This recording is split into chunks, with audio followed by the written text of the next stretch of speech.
ಗೀತಾ ನಾನೇ ನಾನೇ ನಾನೇ ನೀನೇನ್ ಮಾಡ್ತಾ ಇದ್ಯಾ? ನಾವೆಲ್ಲಿಂದ ಓಡ್ ಹೋಗೋಣ. ಅವ್ನು ನನ್ನನ್ನು ಸಾಯಿಸ್ತಾನೆ. ಭಯ ಆಗ್ತಿದೆ. ಶಬ್ದ ಮಾಡ್ಬೇಡ, ಆಚೆ ಎಲ್ಲರೂ ಇದ್ದಾರೆ. ನನ್ ಪರಿಸ್ಥಿತಿ ತುಂಬಾ ಕೆಟ್ಟದಾಗಿದೆ. ಇಲ್ಲಿಂದ ಹೇಗಾದ್ರೂ ತಪ್ಸ್ಕೊಂಡು ಹೋಗೋಣ. ಕರ್ಕೊಂಡು ಹೋಗೋದಕ್ಕೆ ನಾನು ಇಲ್ಲಿ ಬಂದಿರೋದು. ಇಲ್ಲಿಂದ ತಪ್ಸ್ಕೊಂಡು ಹೋಗೋದು ಅಷ್ಟು ಸುಲಭ ಅಲ್ಲ. ಆದ್ರೂ ನಮ್ಗೊಂದು ದಾರಿ ಸಿಗುತ್ತೆ. ಪೂಜೆ ಮುಗಿಯೋದಕ್ಕೆ ಬರೀ 2 ದಿನ ಮಾತ್ರ ಮಿಕ್ಕಿದೆ. ಅಷ್ಟರಲ್ಲಿ ಹೇಗಾದ್ರೂ ಮಾಡಿ ನಾವು ಆಚೆ ಹೋಗ್ಬಿಡೋಣ. ಈಗ ನಾನು ಹೊಡ್ತೀನಿ.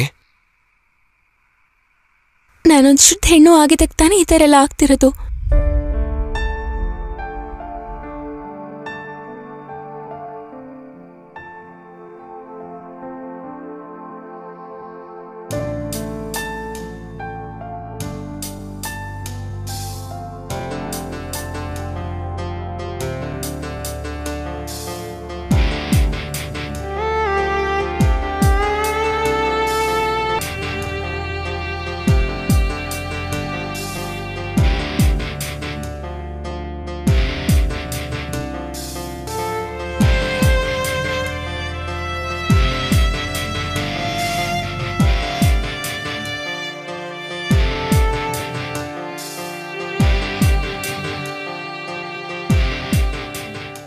ಯಾರೇ ಬಂದ್ರು ನಾನು ನಿನ್ನ ಬಿಟ್ಕೊಡಲ್ಲ.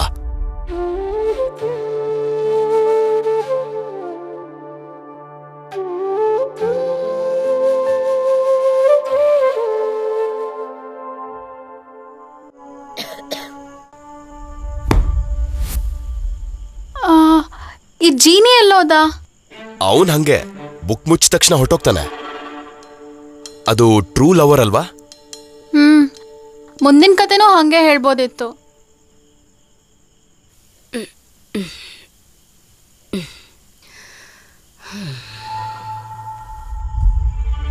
ಗೀತಾ, ಅಯ್ಯೋ ಏನಾಯ್ತು? ಏನಾಯ್ತು ಅಜ್ಜಿ? ಏನಾಯ್ತು ಅಮ್ಮ? ಯಾರೋ ಈ ಕಡೆ ಓಡೋದ್ರಮ್ಮ.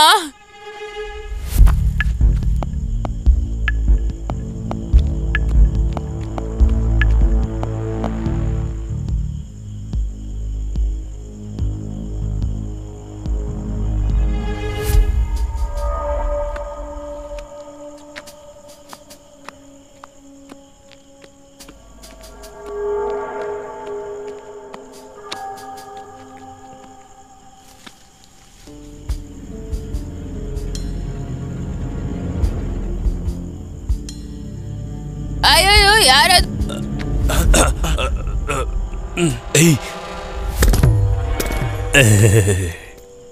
ಅಯ್ಯೋ ಮುದುಕ್ ನನ್ನ ಮಗನೇ, ರಾತ್ರಿ ಆದ್ರೆ ಮನೆ ಇಣಕ್ ನೋಡೋದು, ಬೆಳಿಗ್ಗೆ ಆದ್ರೆ ಯೋಗ ಮಾಡೋದು. ಆ ಹುಡುಗಿ ಹುಷಾರಾಗಿದ್ದಾಳ ಅಂತ ನೋಡ್ಕೊಂಡು ನನ್ನ ಮಗನೇ, ನೀನ್ ಮಾಡಿರೋ ಕೆಲ್ಸಕ್ಕೆ ಪೊಲೀಸ್ ಹಿಡ್ಕೋಬೇಕಿತ್ತು. ನನ್ ಮಾವ ಅಂತ ತಪ್ಸ್ಕೊಂಡ್ಬಿಟ್ಟೆ ನೀನ್ ಅಷ್ಟೇ. ಕೈಗೇನಾರ ಸಿಕ್ಕಿದ್ರೆ ನಿನ್ನ ಊಸ್ಟ್ ಮಾಡ್ತಿದ್ದೆ. ಹಾಗೆಲ್ಲ ಮಾಡ್ಬೇಡ. ನೀನ್ ಹೇಳಿದ್ರೆ ಏನ್ ಬೇಕಾದ್ರೂ ಕೇಳ್ತೀನಿ. ನೀನ್ ಏನು ಕಿದ್ದಬಾಕದ್ ಬೇಡ. ಬೆಳಿಗ್ಗೆ ಆಗಿದ ತಕ್ಷಣ ಊರ್ ಬಿಟ್ಟು ಓಡೋಗು. ನಾನ್ ಬೆಳಗ್ಗೆ ಯೋಗ ಮಾಡ್ಕೊಂಡಿಲ್ಲ. ಯೋಗದ ಬಗ್ಗೆ ಮಾತಾಡ್ತೀಯ ನನ್ನ ಮಗನೇ?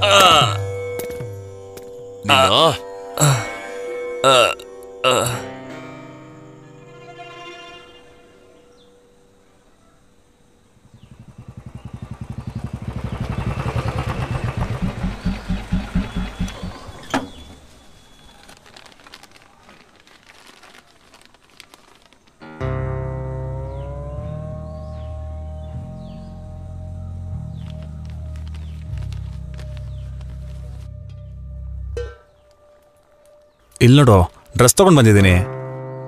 ಎಲ್ಲ ಸರಿಯಾಗಿದೆ ಅಂತ ಸ್ವಲ್ಪ ಚೆಕ್ ಮಾಡ್ಕೋ. ಇನ್ನ ಬರೀ 1 ವಾರ ಅಷ್ಟೇ ಟೈಮ್ ಇರೋದು. ಇನ್ 2 ದಿನದಲ್ಲಿ ಚಿನ್ನ ಆಭರಣ ತಗೋಬೇಕಲ್ವಾ? ಅದಾದ್ಮೇಲೆ ನಾವೆಲ್ಲ ಒಟ್ಟಿಗೆ ಹೋಗೋಣ, ಆಯ್ತಾ? ನೀನ್ ಯಾಕೆ ಒಂಥರ ಇದೆಯಾ? ಸ್ವಲ್ಪ ಬಾಯ್ ಬಿಟ್ಬಿಟ್ಟು ನಗು. ನಿನ್ ಮುಖದಲ್ಲಿ ಸಂತೋಷನೇ ಕಾಣ್ತಾ ಇಲ್ಲ. ಮದುವೆ ಆದ್ಮೇಲೆ ತಾನಾಗಿ ಎಲ್ಲ ಸರಿ ಹೋಗುತ್ತೆ.